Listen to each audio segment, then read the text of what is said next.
An autobiographical, pop culture-soaked love letter to growing up skint in the 80s and 90s and trying to find where you fit in is coming to the city. It's coming to the Unity Theatre, in fact, on the 6th of Feb. It's called Wake Up Maggie. It's a cabaret of class, confusion and karaoke. And in the studio to tell us more about it, I'm joined by the two writers and performers, Emma and Stuart. Welcome to the evening show. Hello. Hello. And the director, Sarah. Welcome to you as well. Hello. First of all, guys, it is a pleasure to have you all in. Thank you for joining us. You are part of the great tradition of great shows to be happening at the Unity. Yes. There's a lot of good things happening at the Unity right now, so you guys are in great company. Yeah. And it's a perfect place for us because it started as a sort of working class theatre. So that's its roots really firmly in that, and the piece kind of reflects that. So it's definitely the right home for it. Definitely. It's one of my favourite venues in the city. Yeah. Probably in the country, actually. Yeah? If I'm honest, yeah. And you know, I would say, oh, he's brown-nosing, but no. I know, I mean it. But no, a lot of people come into the studio and say the same thing. A lot of people who work in the Unity and have worked in and around the Unity have all said the same thing. So I'm got a great team. I'm willing to believe that.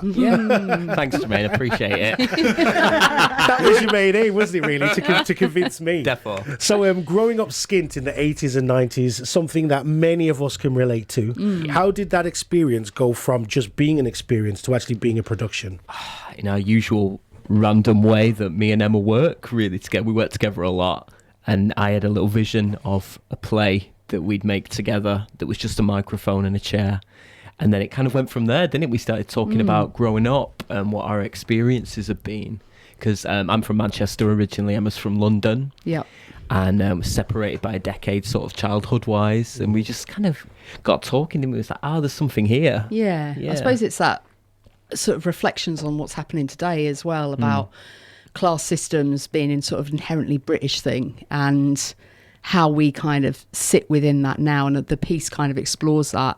So whilst we're sort of growing up working class, we both lecture, we're both educated now, so it's sort of definitions of class that we were kind of chatting about outside, having a break, and we just thought, let's see what we can do with this. Yeah. I mean, is this the type of show where it's kind of like a sense of pride for being working class, or is it an overcome story? No, not at all. I think the sort of premise is kind of, I suppose it's Stuart's definitely working class, and then it's sort of looking at the idea, the whole sort of conceit of it is I'm trying to get into the working men's club, but whether I belong or not. So I had the background of my dad being from a very, very, very poor background, and my mum coming from a very wealthy background. So kind of what being sort of stuck in the middle and being kind of homeless in a class sense.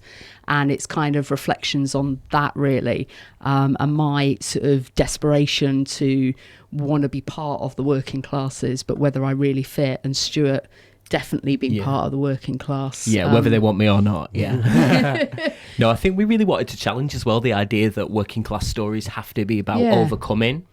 I think they can be celebratory without being entirely angry. And I think that was a big thing for us, wasn't it? Yeah, this is definitely a celebration. It's funny. Yeah. Do you know what I mean? It's not tragedies. That is very true, actually. Whenever people do type of stories like this, it's always about getting out of that, and there's nothing wrong with coming from like a working class type of background. It's a massively cultured this is me place. trying to get back in, trying to stay there. I mean, it says, I said in my intro there, it's an autobiographical piece, so this is taking stories from your own experiences. How's that then? I mean, putting out some of your own stories on stage for people to see. My mum's not allowed to come and see it. Really? But my brother and sister have come, and they're like, My nan came, and her only complaint was, you made me sound proper old. Like you kind of are, Elaine, no offence, but... What about the title then, Wake Up Maggie? Where did that come from? Okay, so... because a lot of the action takes place in this working men's club that I used to hang about in when I was a teenager because it was the cheapest place to drink. But there was a brilliant barmaid that was like one of my favourite people in the world called Babs. She's sort of a character that recurs throughout, and every Saturday night she used to do karaoke, and she always sang Maggie May, Rod Stewart, and it was like her tradition thing, and we knew we wanted to put that in there, and so the title just was like, it should be called Wake Up Maggie. It's also reflections of Margaret Thatcher. And yes. When we started writing this as well, Theresa May was in charge, so it was kind of the idea of Margaret Maggie sort of hanging around quite a lot. Yeah. Yeah. I mean, you said, Stuart, before you guys work together a lot, so this is not the first one you've written together, or No, we worked together a lot. we did another piece called Most Things Are Quiet, which was looking at male suicide. So our theatre kind of specialises in sort of socially engaged theatre and looking at kind of social issues. So that one's quite heavy. This one's a little bit lighter, but obviously within it has... there is some sad stories, you know, poverty isn't that much fun. But it's also, like we said, it is a celebration, very much so, yeah. And then Sarah, we can already tell that these two are characters in themselves, directing and trying to guide people like this. How does that work?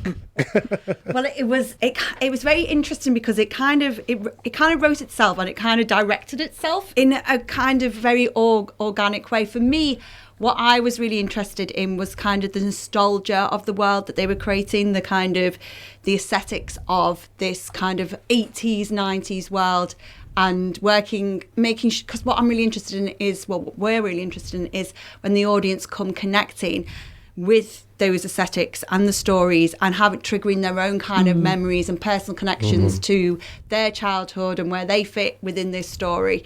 So when you come, there's lots of kind of references to Angel Delight and Smash and, you know, all those things from, you know, those things that we kind of, the adverts that we grew up with. And there's lots of things about the, what pie is it, Stuart? Oh, Frey Bentos pie. I should know that. Yeah. Being on there. So are those type of things encouraged nowadays? I reckon they're frowned upon now. I don't know. I think they're still around. Yeah. Oh no, they are around. And the back of the shelves collecting dust. We can't eat those. They're not wrong. organic. Yeah. I think you've got to ask at the counter, haven't you? Now, like knocked off tobacco and that. Another angle when coming to direct, what we like to think of it is like a really good night out, as well as you come in.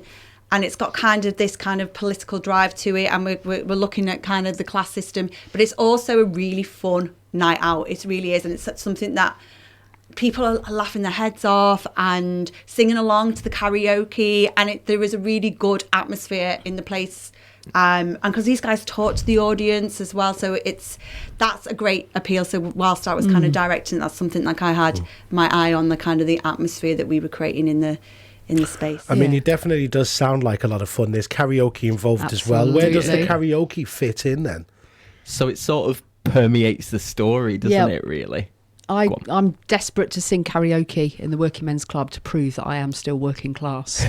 So without spoiling it for you, this is my aim throughout the piece. But there's a number of karaoke songs. We're trying to mirror a working class environment, so the audience are chatting, drinking, singing along with us. You know, I was going to say, so is it audience participation in these songs? Not in a panto scary way. Do you know? Okay. You can choose. You can choose not to get involved. Yeah, absolutely. Yeah.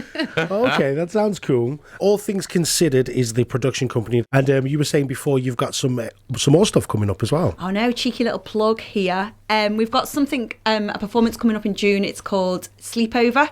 It's an immersive performance for 6 audience members at a time, and Sleepover transports this 6 audience members back to, again, we're looking at the 1990s. Me and Emma have become very nostalgic for that time, hitting 40 plus. We keep looking back to a time when we were teenagers, where we had no responsibilities, where life was easy. So simple. You know, the idea of Sleepover is that we transport the audience back to their teenage days, to the good bits, the belly laughs, to reading the problem pages. And a book that me and Emma were obsessed with at the time was a book called Forever by Judy Blume. So there's loads of references to that, and you just go on a kind of a journey. It's with us around. You start off in the street, then you get picked up in it. I'm not actually spoiling it. I'm spoiling it. No spoilers. No more. You don't need to buy tickets now. But it's aimed at women. We're really interested in people, audiences coming with groups of women coming who were like friends back in school Yeah. that have Yeah. been friends since they were teenagers and are still friends now No on the chance. 34. No I reckon there's a few. No I reckon chance. there's a few. Stuart, come on now, you're with me on this. We all know that girls cannot stay friends for that long. I'm so You friends with people can't. from school. I'm not. No I'm not. way. I am. I'm the wrong person to ask. I'm antisocial No entirely. way. Lads have groups of friends forever. You groups of girls don't last as long. No way. Honestly, there is. It's out there. It's out there. You'll have to come for your own special sleepover. Yeah, you'll have to do your own Right. personal, Sounds vaguely Educate threatening, you. doesn't it? Sometimes I might not wake up from that sleepover. I don't know. But that's not coming till That's the June. summer. That's not till the summer. Yeah. But we'll definitely get you in before Oh, then that to would be talk about that amazing. again. Of course. Yeah. And we've been You know. funded by the Arts Council for that, so we're pleased about that as well. Yeah. Cool. But what we were talking about, Maggie, Wake Up Maggie's, that is happening this week. That's right. That is coming on the Yeah, 6th in yeah. the Unity. Like we said before, great venue to have shows Yeah. going on. Tickets still available. How can people find out more information and get tickets? Unity box Last office. couple I think there's of about tickets. 15 left, so Yeah. better be quick. But it is, like I said, it's a good night out. Chats about class. See if you're just as confused as I am, where you belong. But in the meantime, having a little sing-song Yeah. and a good night out. Yeah. That's And- unitytheatreliverpool.co.uk if you want to do it posh online. Awesome. And the company as well, all things considered. Do you guys have your own socials as well? Twitter, all things TC, and you can find us there.